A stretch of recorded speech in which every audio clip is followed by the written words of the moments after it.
How to pick a lock. Only pick your own locks, or you could wind up in a lot of trouble. Locked yourself out of the house? Most common pin and tumbler locks can be picked with a little luck and finesse, so before you call a locksmith, try this. You will need a paper clip or safety pin and a tension wrench. Optional, a second paper clip. Step 1. Get a paper clip or safety pin and bend it straight. Now make a slight upwards bend at the very end. You can buy a professional lockpick set at a hardware store. There's a basic size intended for American locks. Step 2. Insert your wrench into the lower part of the keyhole.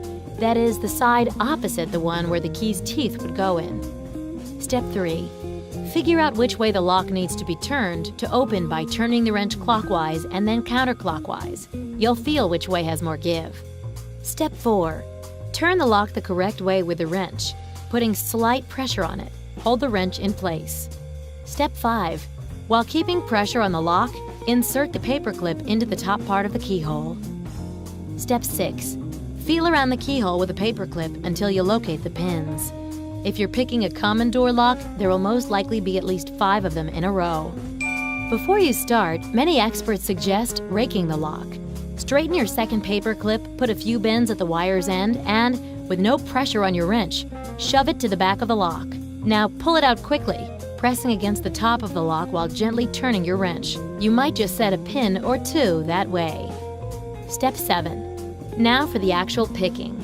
One at a time, push each pin up with a paper clip. Try to feel for the moment when the pin reaches its unlocked position. You should feel a slight give, or even hear a faint click.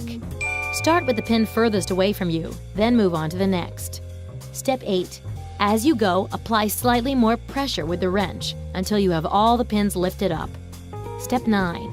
Now turn the wrench fully. Voila! The lock will pop open. Did you know wooden locks were used as far back as 4,000 years ago in ancient Egypt?